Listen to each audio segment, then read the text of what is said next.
पिछली मासिक जब यज्ञ हम करके गए, आप लोगों ने सहयोग दिया, विश्वानी देव का मंत्र का अर्थ रखा गया, कुछ बीच में अधूरापन था, अब उससे आगे बढ़ते हैं। जब जब भी धर्म प्रचार में, वैदिक धर्म प्रचार में हमारी टीम, हमारे लोगों को आप सहयोग देंगे, तभी तभी उसी क्रम में आगे बढ़ेंगे। ऐसा नहीं है कि आज कुछ सुनाया, कल को कुछ सुना, परसों को तीसरे वाला सुना, पीछे के गायब नहीं, क्रमवार ही आगे बढ़ा जाएगा।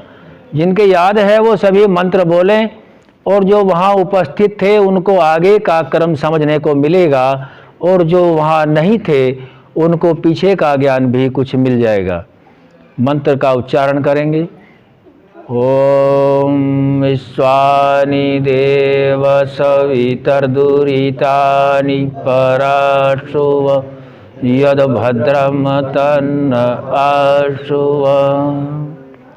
आप सभी लगभग 1 बजे से इसी क्रम में लगे हुए हैं कि हम यज्ञ करेंगे, वेद के अनुसार करेंगे, लेकिन हमें यह भी प्रयास अवश्य सभी को करना है, श्रद्धा से करना है, ताकि श्रद्धा से किया गया कार्य ही पूर्ण होता है।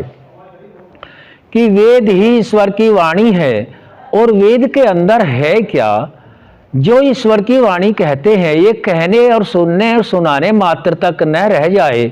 इसको जब तक हम समझने का और समझाने का क्रम आगे नहीं बढ़ाएंगे, तब तक हम श्रद्धा पूर्वक रुचि भी नहीं लेंगे। कुछ समय ऐसा आया, बीच में एक काल टूटा, और ऋषि दयानंद के आने से एक क्रम फिर जुड़ा, और जुड़ने के पश्चात ऋषि तो नहीं रहे, लेकिन उनके दिए हुए सारे रास्ते मार्ग तो हैं। हम लोग केवल ऋषि के अनुयायी बनकर ही रह गए। ऋषि जैसा काम भी हमें करना पड़ेगा, घरों में जाना पड़ेगा, अपने परिवार को समानता से समझना पड़ेगा। और आप किसी भी संस्था में इस भूमंडल के ऊपर जाइएगा, वहाँ एक विशेष बात देखेंगे कि आर्य समाज की संस्था को चलाने के लिए ही ऋषि ने 10 नियम दे रखे हैं।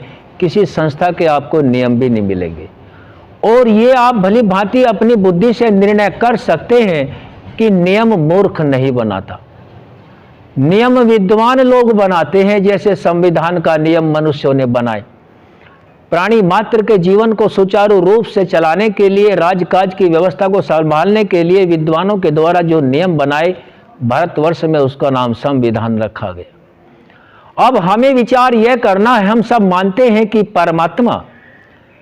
परमात्मा तो नियामक है, हम नियम में चलने वाले हैं।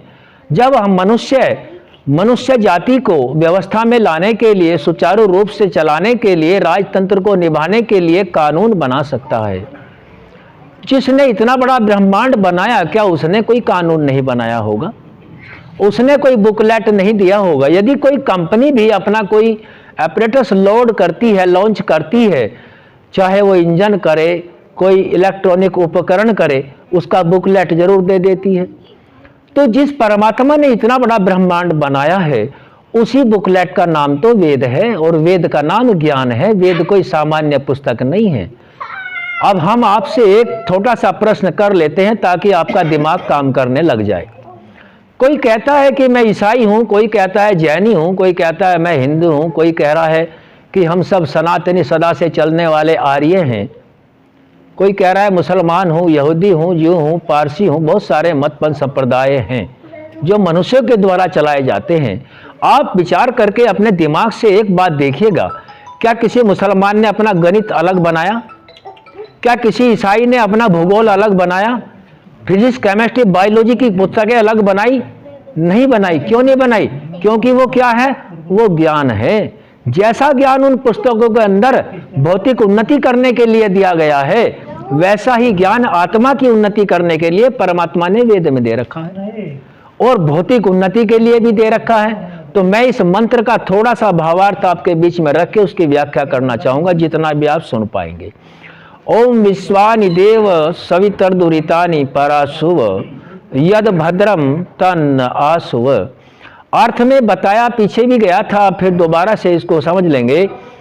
सकल जगत के उत्पत्ति करता, समग्र ऐश्वर्य युक्त, शुद्ध स्वरूप, सब सुखों के दाता परमेश्वर, आप कृपा करके, यहां तक हमने पहले समझा था, थोड़ा सा और समझने का प्रयास करेंगे। हे सकल जगत के उत्पत्ति करता। अब ये सकल जगत जो है, जिस जगत में हम रह रहे हैं, जो हमारी आंखों से नजर आता है, जो हमारे कानों से शब्द नजर आता है, जो त्वचा से स्पर्श नजर आता है, जो आंखों से रूप नजर आता है, जो ये सकल जगत है, जो इंद्रियों के द्वारा, ज्ञानेंद्रियों के द्वारा जिसका हम प्रयोग करते हैं, जिसका उचित उपयोग करते हैं, ये जगत के बनाने वाला कोई है। अभी हम नाम नहीं ले रहे।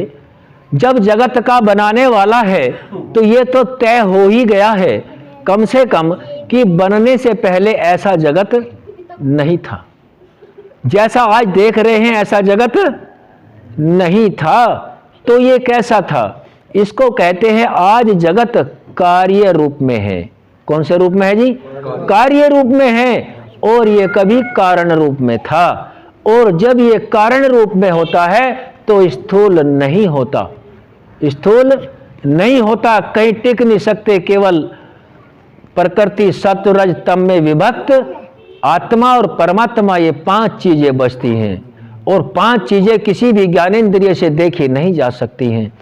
परमपिता परमात्मा सकल जगत के उत्पत्ति करता है। विश्वानी देव के मंत्र का पहला शब्द यही है कि सकल जगत के बनाने वाले हैं। इससे सिद्ध हुआ कि सकल जगत ऐसे नहीं था। यदि ऐसे नहीं था जिसने वो बनाया, और यदि वो शरीरधारी इसको बनाए, विचार करो, शरीरधारी यदि इसको बनाए तो शरीर वाला टिकेगा कहाँ, और वो शरीर बना कैसे होगा? इसलिए ये बात सिरे से खारिज हो जाती है कि ये भी निराकार था। बनने से पहले इसका कोई आकार नहीं था। और वो निराकार भी निराकार में समाया हुआ था। परमात्मा में ओतप्रोत था सत्वरजतम। तो वो परमात्मा भी आकार वाला कैसे हो सकता है?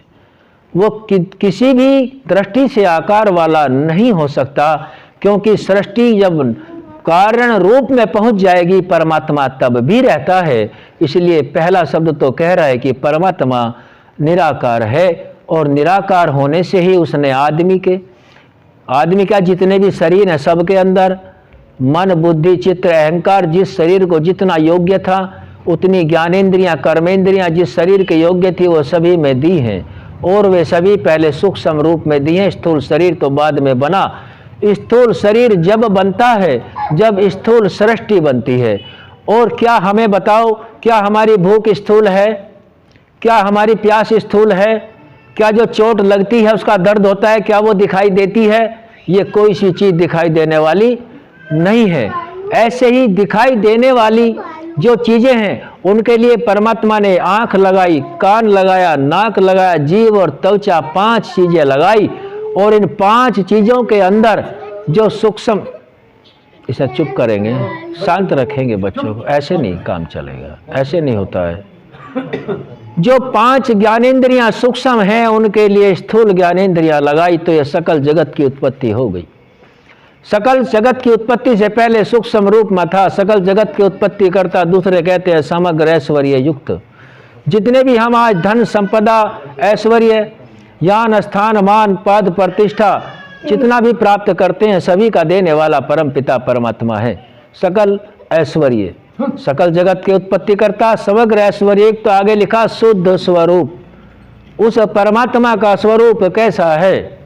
उस परमात्मा का स्वरूप शुद्ध है, अशुद्ध नहीं है। क्या मनुष्य का शरीर जो माता के गर्भ से जन्म लेने वाला कोई भी भूमि पर होगा, क्या उसका शरीर शुद्ध होता है? विचार के बताओ बहनों माताओं, क्या शरीर शुद्ध होता है? लेकिन मंत्र क्या कह रहा है कि परमात्मा का शुद्ध स्वरूप, शुद्ध चेतन स्वरूप है। इसका मतलब परमात्मा किसी शरीर को धारण नहीं कर सकता, क्योंकि शरीर अशुद्ध है। यदि किसी के शरीर को मान के हम परमात्मा कर रहे हैं तो अशुद्ध परमात्मा की उपासना करते हैं, शुद्ध की उपासना नहीं करते हैं। क्योंकि परमात्मा तो शुद्ध है। अपने शरीर को भी इधर देखे, ये मलों की नगरी है। हर एक जगह से मल निकलता है, कान से भी, नाक से भी, आँख से भी, जहाँ से भी देखो, त्वचा से भी मल ही मल निकलता है। ये मलों की नगरी है। जब ये मलों की नगरी है तो परमात्मा तो शुद्ध चेतन स्वरूप है, वो इसमें क्यों आएगा? कोई राजा अपने बढ़िया महल गली में रहता हो, बहुत बढ़िया कंडीशन में रहता हो, वो कुड़ी पे जाके अपना बिस्तर क्यों लगाएगा? नहीं लगाएगा। ठीक वैसे ही हमने उस राजा को, उस परमात्मा को कुड़ी पर बैठा दिया है, क्योंकि ये तो कूड़े का ढेर है, ये तो मलों का द्वार है मनुष्य का शरीर। तो परमात्मा तो निराकार है, तो शुद्ध चेतन स्वरूप। जब हमें, जैसा हमने यज्ञोपविद्या, यहाँ भी 3 बातें आई हैं। सकल जगत के उत्पत्तिकर्ता को जान लिया है और समग्र ऐश्वर्य युक्त को जान लिया है। तीसरा शब्द आया है कि उस परमात्मा के शुद्ध चेतन स्वरूप को जान लिया है। जनेऊ में भी 3 ही धागे हैं। इन तीनों का ज्ञान हुआ। आगे फिर क्या कह रहे हैं? आपका मतलब आप कृपा करके हमारे दुर्गुण दुर्व्यसन दुखों को दूर कर दीजिए। जब हम परमात्मा के शुद्ध चेतन स्वरूप का ध्यान करेंगे तो दुख दुर्गुण दुर्व्यसन वो शुद्ध वाला दूर करेगा या जो अशुद्ध है वो दूर करेगा। यदि हम मनुष्य के शरीर के अंदर परमात्मा को मान करके उसकी आकृति पूजा अर्चना करते हैं तो क्या वो हमारे दुख दूर करेगा? क्योंकि वो खुद ही दुख में बड़ा हुआ है, इसलिए हमारे दुखों की दूर नहीं कर सकता। उसके दुखों को दूर करने के लिए हमें अपने अंतःकरण और आत्मा में जो मंत्र भी आगे आएगा, कभी समय मिलेगा तो वो मंत्र की व्याख्या में आएगा, वो आत्मा और अंतःकरण से विधि उसकी बताई गई है वेद के अनुसार। तो वेद के अनुसार हमारे इस विश्वानी देव के मंत्र के अनुसार जो ऋषि दयानंद ने हमें भावार्थ दिया, उसके अनुसार हमने समझा कि सकल जगत का उत्पत्ति करते हैं परमपिता परमात्मा, सकल जगत के उत्पत्ति करता और साथ साथ समग्र ऐश्वर्य, जितना भी ऐश्वर्य है सबसे युक्त है। यदि किसी की दोस्ती राजा से हो जाए तो फिर क्या चिंता है उसको? और जिसके पास सारा भुवन, सारा ऐश्वर्य है, जो उससे रोज उपासना करता है, फिर उसे काहे की चिंता है? तो हमारी दोस्ती भी उससे होनी चाहिए, लेकिन वो क्या है? शुद्ध चेतन स्वरूप है। पहले देख लो कि हम किसी के मनुष्य में तो परमात्मा का ध्यान नहीं कर रहे, क्योंकि मनुष्य का शरीर तो अशुद्ध है, वहाँ तो वो रुकेगा ही नहीं। और परमात्मा की जगह विद्वानों ने भी यहाँ बताई है, हृदय में जो पवित्र जगह होता है, कंठ से नीचे हृदय के पास स्तनों के बीच में एक जो कमलस्थ स्थान है, वहाँ आत्मा का स्थान बताया जाता है। उस शरीर में सबसे पवित्र जगह है। आत्मा ही जब ऐसी जगह है तो परमात्मा वैसी जगह कैसे हो सकता है? आत्मा ही तो जन्म लेगा, क्योंकि आत्मा ही कर्म करता है। परमात्मा ऐसे कोई कर्म नहीं करता जो उसको जन्म लेना पड़े। तो हम सभी दुखों के कारण हमारा जन्म क्यों होता है? वो जो हम कह रहे हैं ना, आप कृपा करके दुखों को दूर कर दीजिए। क्योंकि मनुष्य आत्मा जितनी भी अलग जितनी भी आत्माएं शरीरों में विद्यमान हैं, सभी का जन्म दुखों के कारण हुआ है। 5 प्रकार के दुख होते हैं, 5 क्लेश उन्हें कहते हैं, अविद्या, अस्मिता, राग, द्वेष और अभिनिवेश। ये दुख जिसके साथ लगे रहेंगे उसका जन्म निश्चित होगा। यहाँ भी थोड़ा विचार कर ले, क्या परमात्मा ऐसा काम करता है कि जो 5 क्लेशों में फंसेगा? जो 5 क्लेश में नहीं फंसता उसका जन्म नहीं हो सकता। वो तो या मुक्ति में रहेगा या परमात्मा होगा, देवत्व को प्राप्त रहेगा।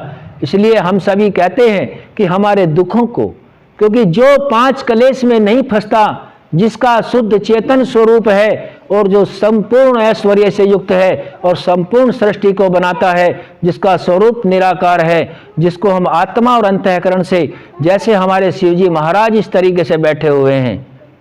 किसी भी आप अपने देवी देवताओं को देखिएगा, 2 सामान आपको विशेष मिलेंगे।